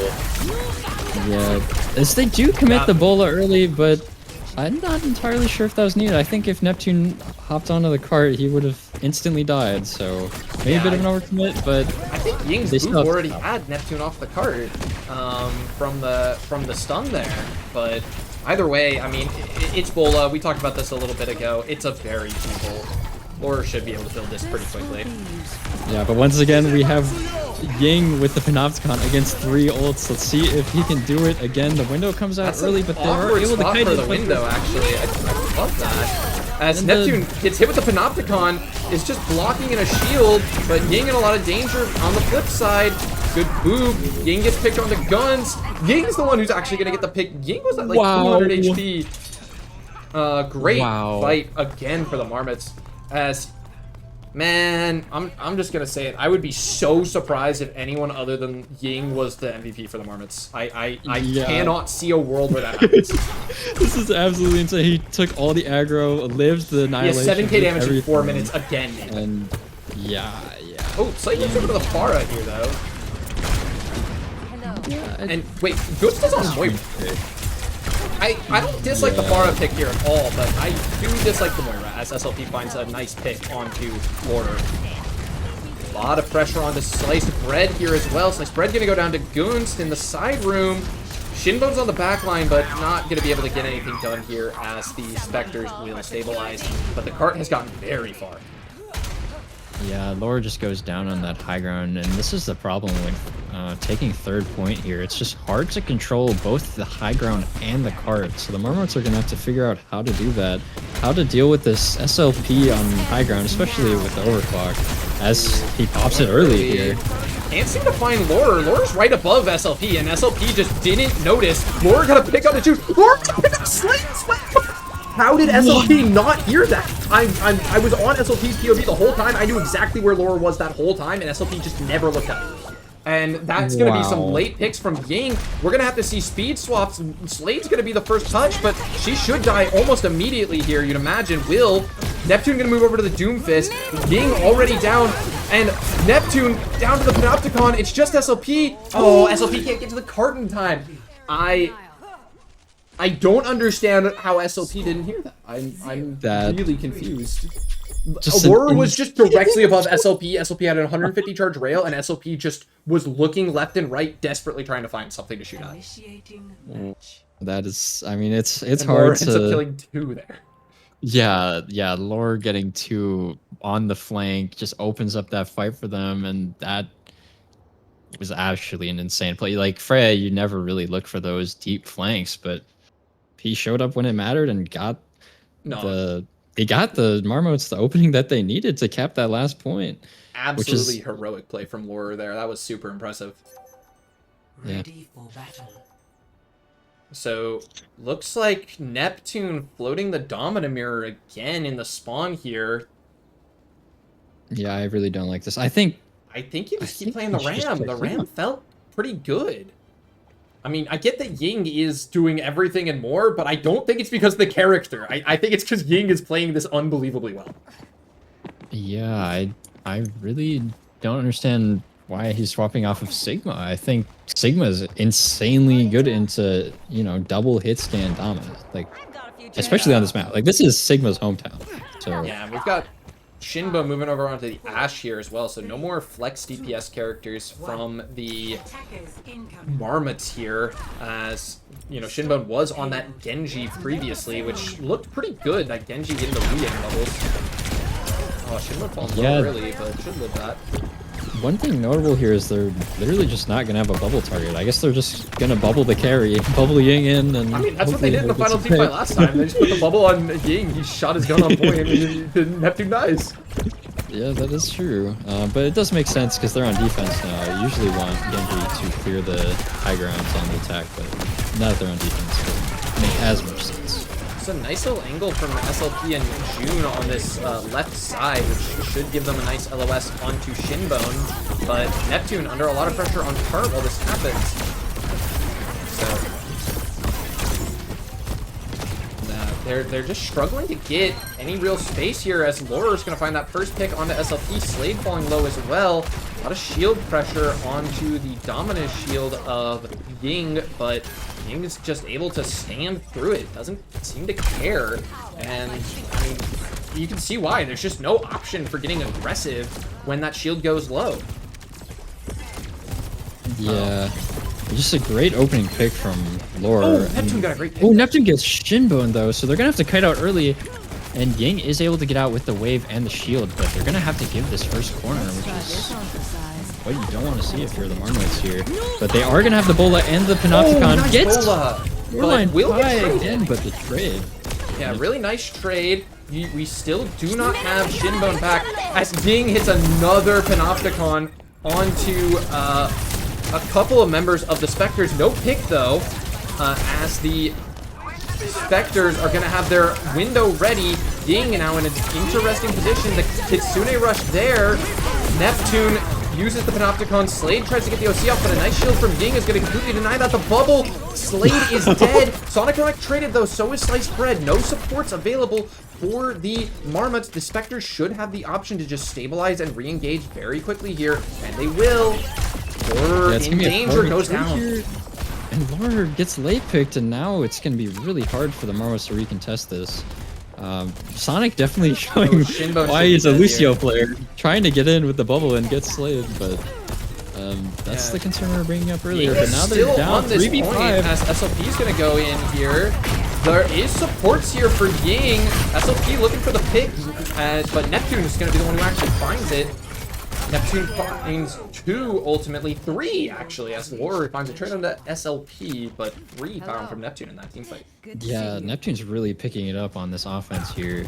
You know, Ying definitely got the upper hand on the defense, but he's definitely showing up, getting the picks, hitting some big Panopticons as well. Yeah, Neptune up to 20 and 5 right now, so that's actually more UMs than Ying. Although Ying still has a 4k damage lead. Yeah, 14k damage in 9 minutes is absolutely. We're just gonna leave this on Ying POV for a little bit so y'all can watch cinema. He has another Panopticon, just using it like. He placed the shield a little bit there, so that's gonna make things a little awkward for Ying, but still, with a good ult economy ready, it should be very winnable for the Marmots. Shinbone low, stable though. Yes, they go first with the Bob. The Panopticon hits 3 members on the Marmots. They're gonna have to stabilize this somehow. Oh, Neptune's just Panopticon really looking spectacular there, and Ying unable to get his off in response. And there's double support ults available for the Spectres to try to deny any attempt at a recontest. And with 3 on cart, I don't think we're gonna see it. Shinbone moves over to the Genji. So hopefully we just see a close hold going on here. Oh, Shinbone's gonna go for this touch. Shinbone's just gonna die immediately. That means we can't go for this close hold anymore. Yeah, this choke here on circuit is very, very difficult for the attackers to get through, and because Shinbone went in to try to contest, he's not Ying gonna, goes not for gonna it though. hold it, That's the but they got the layup. platform. Laura's gonna hit a bola shot onto Ying. Unfortunately, that is Laura's teammate, and the Kitsune rush is gonna come out from June. Should allow the Spectres to overload onto Ying, but the bubble onto Ying. Ying now very stable, not able to get a knockdown onto anyone, and Ying very aggressive back here, goes down, but finds Slade and Guns from the process. There are trades available. Laura going for them. Laura can't find them though. Yeah, and that's the problem think with Ying's bubbling a Domina. It's that she can get in with the bubble speed, but she cannot get out. Yeah, and so when 4 people turn for her during the bubble, like, she is just absolutely dead in the water, cannot get out. Yeah, and I really didn't like the decision to go in deep there. There were people on the cart. SLP and Neptune just stood in on the cart there that whole time that, you know, you can just zone them. It's fine. But Shinbo moving over to this Genji here. As Neptune gets off another Panopticon, and Sliced Bread gonna go down immediately. Ying as well. Shinbo will find 1 trade in the backline, but Sonic Ronic on the high ground. Neptune falling very low. Neptune down away. Oh no. Laura in the 1v4 gets Neptune, and now their contest is gonna be, yeah, they're just gonna have to give it right away. I mean, it was gonna be tough for the Marmots to recontest that, but the heroics from Laura just gets the pick. Maybe Neptune overstepped a bit past this corner and they weren't able to stabilize. Yeah, now SLP and Slade both have DPS ults here, so clearing up this high ground should be very doable for the Spectres, but their dreams of ending with a better time bank are dead, as Neptune's just forcing cart here. Shinbo's under a lot of pressure. I don't think the Marmots were expecting this, as Ying very low up top. Ying goes down, Shinbo also down on the cart. The Marmots just not ready for this at all. Slade has the OC, shooting out cart. And yeah, the Marmots just didn't seem to know what to do when Neptune just started walking to the payload. Yeah, Ying really has to look to match the tank like wherever he goes, but the main issue there was Ying just over peeked to the corner and died peeking high ground. That's a really unfortunate misplay from him, and that's just gonna cost him the entire third point. Yeah, I saw that from Slade POV, and Slade's just free shooting at Ying, who's just standing in completely open space, no cooldowns and no cover anywhere around, so not what you want to see there, but the Marmots do still have the better time bank, but I gotta say, I mean, Neptune seems to have figured out the Domina. Yeah, the Domina swap was definitely the move. Yeah, Neptune definitely turned it up on the attack there for sure. He found so many picks, but it looks like he's gonna swap back over to the Orisa, and I don't mind this. I think Orisa, in general, isn't the best on this map, which could be a concern. But in general, I do like the Orisa into the Domina matchup because you can look to get aggressive after the shield with your Fortify and your spin. Yeah, so no, we'll see, Neptune did take that shield perk, so no spin available for this, but still should be. I mean, Neptune's Orisa has always looked really good, so I think that should be still a pretty good pick here for Neptune, as we're gonna see the Marmots move over to the Sojourn now for Shinben, so that's gonna be their only swap. Yeah, it's gonna be double hit scan for both teams here, so they're just gonna look to shoot their guns, and they're on the BAP theory, which has been very... Oh, Lord! And Lord goes down. High, and that's going to be really scary for the Marmots, as Shinbone also falling low here, but looks to be out with the double slide. So now, with Lore gone, let's see if the Spectres can take any tempo, get this... How far are they going to get this cart before Lore can get back into this fight? Yeah, Lore is going to get back, but the Marmots are so low, they're not stabilizing. They're not healing Shinbone, who's 1 HP in the back, and they are able to stabilize Ying 80% to this Panopticon, but is 1 HP. The gold is forced, and they are swinging with their shield, so it is the Marmots' turn here. And Ying is 1 HP and goes down! Yeah, I mean, just all of these DPS from the Spectres are just shooting at Ying whenever that shield is down, and Ying just is not... I mean, the amount of healing Ying would have to receive to not die to that is crazy, and I don't really think that's a realistic ask. I'm not a fan of these old commitments from the Spectres here. I don't think that Kitsune Rush was necessary from June. Yeah, I think once Ying was down and you have a Orisa on the point, I think there's basically nothing the Marmots can do, but they do commit 2 ults, unfortunately for them.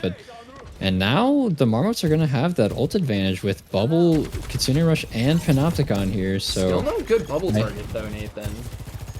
It could be Sojourn with this double slide. She is able to get in and get out. Wait, no, I don't know. And we're just going to see a million ults come out. SLP and June go down immediately. Gunst goes down next. It's just Slade and Neptune on this cart. Slade goes down, and so will Neptune. So 5 alive for the Marmots, but who cares when it's the OT fight? I mean, they won that fight incredibly cleanly, but just really good push in a 1-minute time bank for the Spectres. I think you got to be happy with getting first point capped.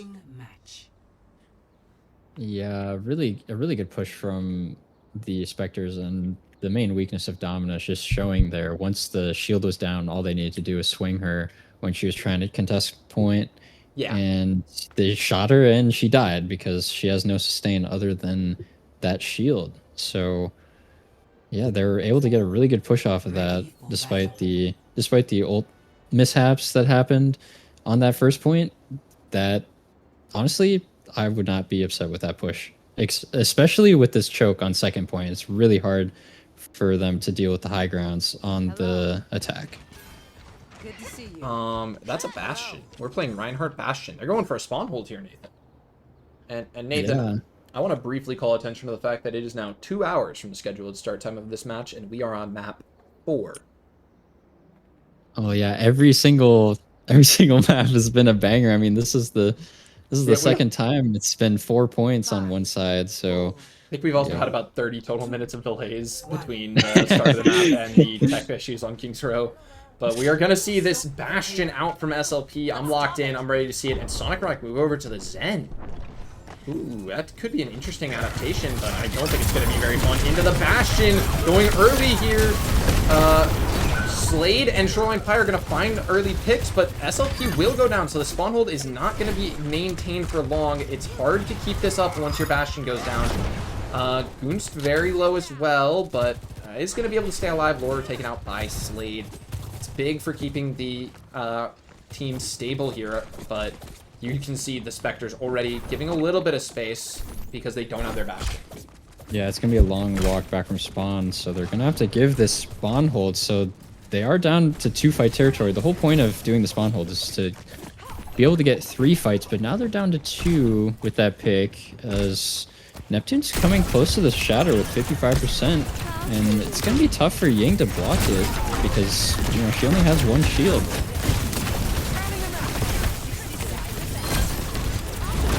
Laura is able to find first pick onto Gunst, which is really good for them, as they're just gonna have to back out here. But Neptune is 70% to the shatter, and once again, he's going to have it for last fight. So it's gonna be really hard for the side of the Marmots to deal with that when it comes down to it. But yeah, they're just gonna look to, it looks like they're going to look to hold this high ground, and like I said earlier, this high ground is really hard for the attackers to deal with here. Hello.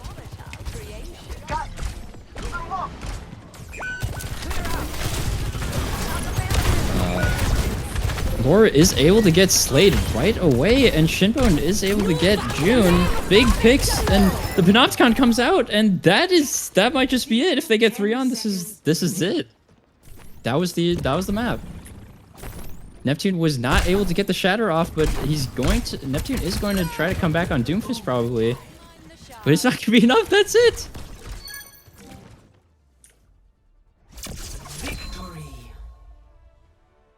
Yeah, really nice map number 4 there from the Marmots. I mean, the decision from Ying, and I don't know who else was with Ying. It was definitely not just Ying. I saw somebody else going up there to go up and clear out June and SLP before that team fight started was also just so huge. June got caught by the push from the Domina, and June going down first in that team fight was so big. I believe Slade also got picked by Laura on the other angle at the same time. That was just a, you know, such a swing immediately as, you know, I think June was going down either way, and then Laura just winning that 1v1 was so big, and all of a sudden there's just no fight to happen. Wow, it's so tragic. Like they had 80% to shatter. They just need to play slow and then shatter on point during OT, and there's very little the Marmots could have done, but they just kept getting picked early, and they didn't give Neptune enough time, and that sealed it for them. Yeah, but another absolute banger of a map. That's our second straight 5-4 result, but as we go to Flashpoint, we cannot see quite as long of a map, so we on this series is not going to go to another 9-pointer. We can't have 6 maps, but we are still going to take a short break before map number 5. Don't go anywhere. We will be right back.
3.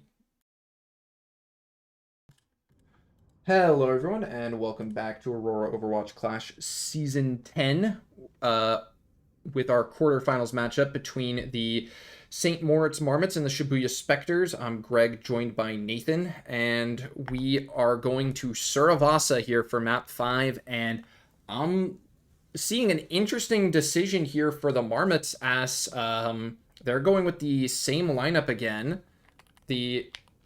After the success on the Circuit Royale. But the reason I'm finding this interesting is I'm going to take us to the map screen real quick, Nathan, and we're going to see that we have a ban of Domina coming out from the Spectres, which I think everyone who's been watching this game expected that. As the... the Marmots were the ones who picked this map. And the Domina ban has been used, but Ying is staying on tank with no Domina available. Now, Ying has been the hero throughout this series for the Marmots. I think that's pretty obviously true. But with no... He's been on Domina every map. Yeah, I mean, before today, I kind of was a huge Domina hater. I thought that character was trash, but... I'm still a huge Dominator. I still think that hero's trash. I think Ying is just doing crazy things. You might be right, yeah. But yeah, I'm really surprised they're keeping this lineup. I think their lineup from map 1 was really cool with Lore and Squid on support. But I do think what they're thinking is Lore had such an insane map on the Freya last time that like he's just clicking heads, so they're just gonna keep him on DPS.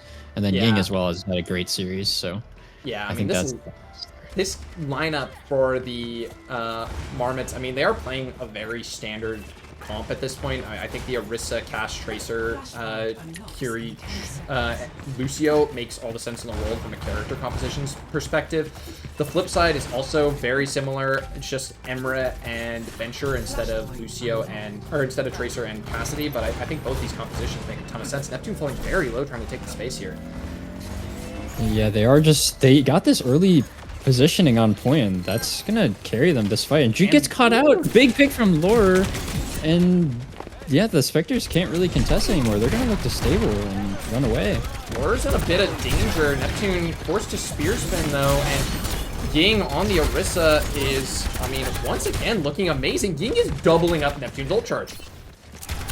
Lore is pretty much already got the noon while playing the 35. Yeah, I don't know where Ying like got crazy at these tanks, because it's definitely not in comp. Nice spear onto Slade. The spear plus follow-up from Shitphone just annihilates Slade, and they're just down 1. If they can just stabilize here, it's going to be really hard for the Spectres to come back as Neptune falls.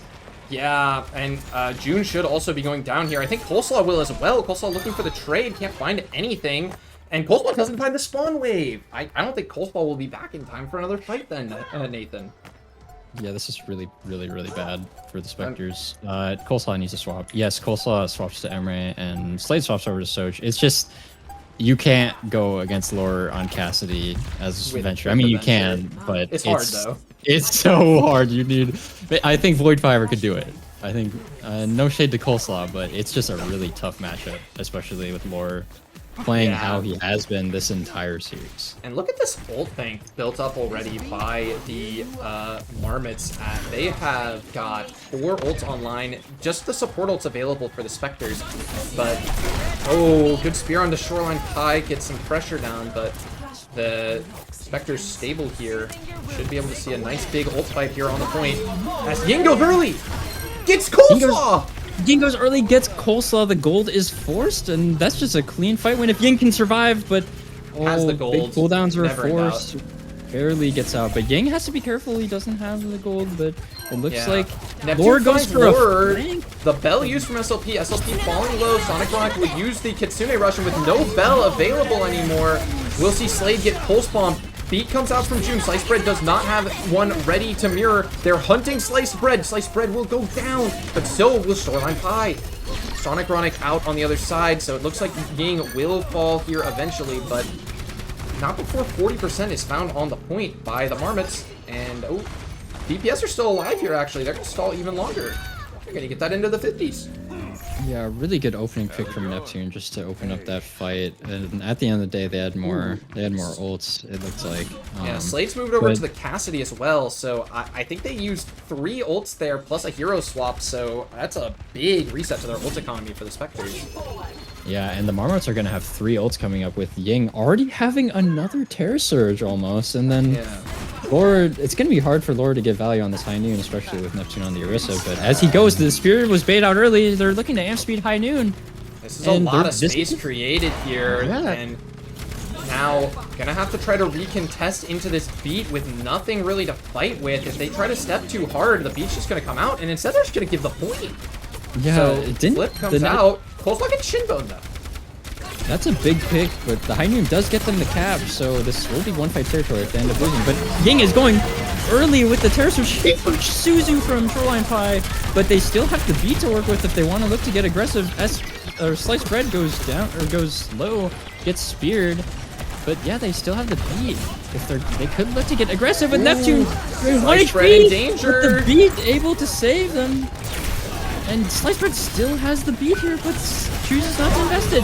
Now he invests huge what beat a good for beat! the Terror Surge! And Coleslaw pops the Override Protocol in the middle of the Ying falling very low through this, but a good beat.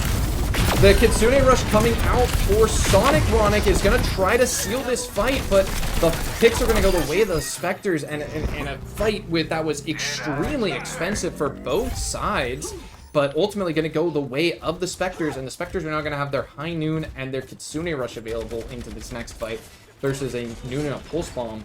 That Noon very close for Laura. We've seen how fast he's been building that thing. Yeah, very fast, but I really thought as Slade opens up with the High Noon, they're just gonna look to zone them because Sonic Ronic! The touch, but Sonic Ronic somehow dead to the High Noon, and that means they have no heals. So Ying will follow, and now they're gonna get basically 3-point win with that High Noon. Yeah, really nice High Noon from Slade. They go very early with that one to create a lot of space. I don't know what forced Sonic Ronic out into the open like that. I'm gonna say June must have gotten a really nice boop or something, because that was uncharacteristic from Sonic Ronic to be that far out. I think I just missed something there. Yeah, but Ying moves over to the Zarya. Yeah, especially with the shield perk, probably. Yeah, the shield perk is already online. I don't really I think part of it might just be Ying took the spear perk, and I personally hate the spear perk when the other team's Orisa has the shield perk online. But Ying struggling here. The Kitsune Rush comes out from Shoreline Pie. Neptune falling low, but gets the shield down in time. Slade is down. The nice spell from Sonic Ronic to keep stable on the point. This first fight still going. Laura down now. Shinbone as well. Sonic Ronic looking for the trade. Can't find it. And I am really questioning this Zarya swap. I think Ying was doing a fine job on the Orisa, and he kind of just gets caught out there. Like, Lord gets 2 picks at the start, and Ying is just not able to survive in that Kitsune Rush, unfortunately. But now they're gonna have just High Noon on the side of the Marmots. They have they should have bubbles for him though, at least. They do have bubbles to bubble off the spear, and the Spectres have no ults to respond. So we're gonna see if Laura can hit another big High Noon here. Yep, all eyes on Laura here as they're looking to create a little bit of space, waiting for Shinbone. Kitsune Rush comes out from Sonic Ronic. Off angle from Lure is found. June trying to zone it out. Ult coming in from Slade, but a nice beat. Beat comes on the other side. Override Protocol from Coleslaw taken out by the Lure High Noon, but Slade's Noon is back in response. June finds Shinbone. Slade stepping up on the point, gets the draw, but a bell from Sonic Ronic. Ronic grab from Ying. Ying able to get Slade, but Ying gonna go down in response to Neptune, and I just really it's a 2v1 on the point. Yeah, the Zarya pick is just not what the Marmots need here, as he's just always picked in these mid fights. Yeah, we're gonna see Shinbone move over to the Reaper, so now at least we have like a really good Zarya bubble target, but yeah, I mean, it just looks to me like the Marmots are really struggling to handle all this poke coming out from the Spectres. The Spectres are able to much more easily absorb, and I mean, It's just been a lot of damage coming down from Neptune, to be honest. Yeah, Laura is able to find so many picks here, but it just doesn't matter at the end of the day when your tank is left without bubbles in the middle of point. So the Spectres are gonna Ying has no bubbles again. Just getting Ying ran might down just go by down. Neptune. And Slade Slade finds gets 2.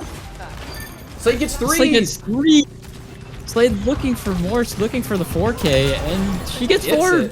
She's gonna get 5, and Hits the shot on the sliced bread, but no finish on that one. So no 5K for Slade, but still a very impressive highlight as the Spectres, no ults in the bank, but nothing on the other side either. So this is gonna have to be, we can wait for Laura's Noon. It'll come up very shortly, but I mean, Noon is just not the best ult on either side as Ying goes back to the Orisa, which I think, as much as it sucks having Spear perk into shield perk, I think you have to.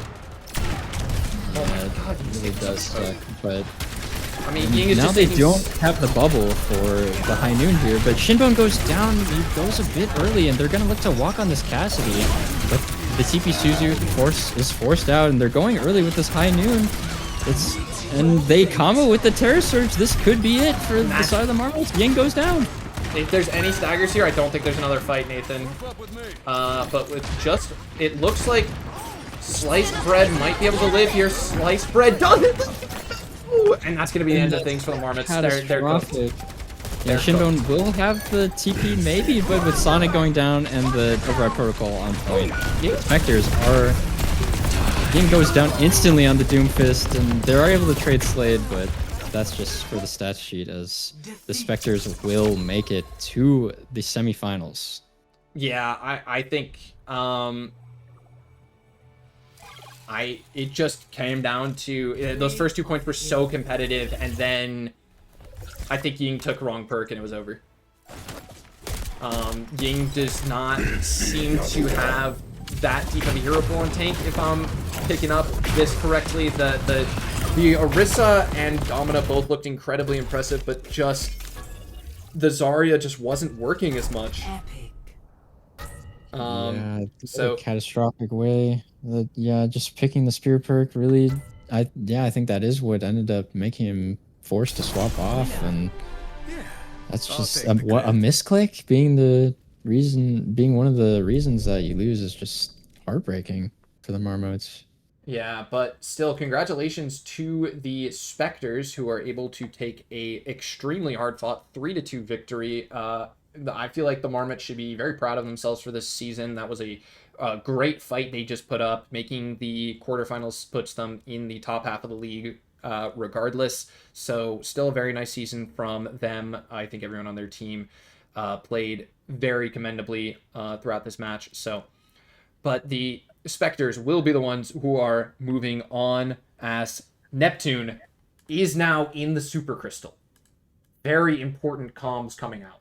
Neptune has been moved up from the Crystal to the Super Crystal. To be honest, I have no idea what that means, but what I do know is that there's one person in my brain for match MVP, and oh god, yeah. I want to know your thoughts before.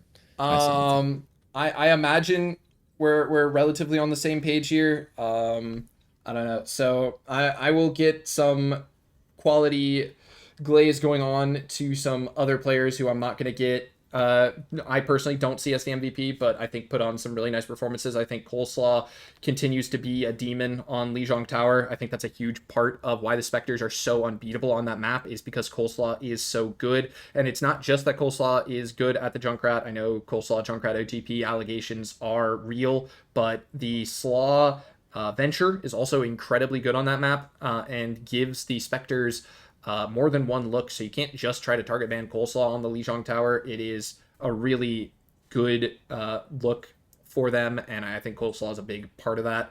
All of these supports on the Spectres, all obviously we're putting together some great performances. I think SLP has been one of the better Kirikos of the league for most of the season.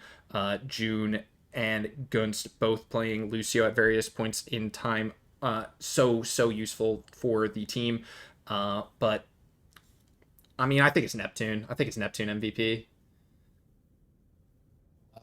I honestly thought it was Coleslaw, just because I mean he won every single map he was in. You know what? I did spend a Legion long time and glazing Coleslaw. Kings Row. I can go for it. Yeah, and yeah, he's just able to find these flanks on the Junkrat and get picks for his team, and it's just a lot of damage for the enemy front line to deal with. I think I mean, he won all the maps he was in. No, you're spitting big facts. And he in my opinion beat the Junkrat OTP allegations today. Coleslaw has firmly beat the Junkrat OTP allegations this season. That was a crazy one. For sure. All right. So I think we will give it to Coleslaw then. And yeah, I do want to commend Neptune's Domino went from a very questionable looking pick on King's Road to a very strong looking pick on Circuit Royale. I don't know how that guy leveled up like that in between maps, but I want to shout that out as well. But we should be getting Coleslaw dragged into the voice chat for an interview in just a moment. And there he is. Coleslaw, congratulations on the victory and congratulations on the MVP. Hello. All right. So, Coleslaw, how do you feel about beating the Junkrat OTP allegations? I didn't. I think you did. I really think you definitely did on the M-Ray there. I haven't played that hero in like 2 months. I mean, first point was looking kind of dire. After that first point, the Marmots won so handily, but then you swapped onto the Emre, and I think that was like the main difference. I think you were the main difference that you guys won that series overall. I mean, you won every single map that you were in. I mean, the junk, they just don't see it. I mean, they didn't see it on King's Row. I know you got some good sneaky picks on that one. No, yeah, it was whoever was on Echo, I forget. Especially, I think coming out, attackers spawn first point. They just didn't see me up top. And then after that, they didn't see, it was, I think, third round. They didn't see me on bottom as I flanked their spawn. Yep. And I just don't see how, because Junkrat's such a loud character. Hey, I mean, it worked out. You got that stealth 100, you know? Yeah, the invisibility cloak, as Metward said in the chat. True. Mr. Irrelevant becoming the GOAT.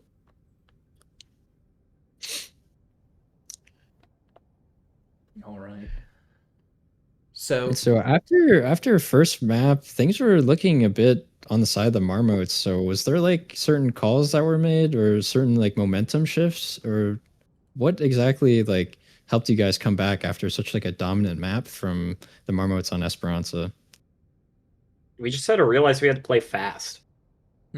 Nobody else in the league has been playing Domino. We stopped playing Domino after like the first 2 or 3 matches. So we weren't used to it because we just weren't used to it. But once we started to figure out, oh yeah, just play fast, play a Sojourn, we're fine. Yeah, into the BAP Kiri like double flex support comp, if you just let them pump out numbers, like it's very, very difficult to beat that. But yeah, the solution is to play fast into that. So that was a great adaptation from you guys, and probably the reason you guys were able to clutch out an insane map 5 series. So looking when you were looking into this matchup, was the Ying Domino something you guys were aware of at all? That was not something I was personally aware of. Yeah. I mean, we knew that Ying was probably either going to play Domino, Devo, or Rain most of the time. So we just had to pivot around what are they going to play. Okay. So looking ahead into the semifinals matchup, you guys will be facing either the Plus Ultra Pangolins or the Toronto Thunder Chickens. I know we've got a pangolin in the call with us right now, so try not to consider that too much as you tell me who you're hoping to play in the next round. I mean, I don't want to be really hostile against my brother, so I prefer the Pangolins because I don't want to play my brother again. Okay. My parents probably don't want us both screaming at top our lungs. All right. Well, I'll try to get the W for you, and I'll see you in the semis, hopefully. So you don't I'm have to looking deal forward with to it. that. Hopefully, I play one map again. All right. All right. So Nathan, do you have any other questions for Coleslaw here? Not that I can think of. So, do you want to take us away with old El Clasico? For sure. So, Coleslaw, if you had to give this MVP to somebody else on your team, who would it be? Slade. The captain. For sure. Slade is. Yeah. They just had to carry me. They just carry me a lot, and as I'm getting back into the flow of characters, because I play this game like once a week, once every 2 weeks. I'm not really that refreshed. As soon as I get like 2 deaths at the start and I'm refreshed, then I'm fine. And they just have to carry for the beginning. Yeah, And they always do a good job getting good picks. Yeah, I know on that last point on Suravasa when she just walked in and got the 4K in the Kitsune Rush.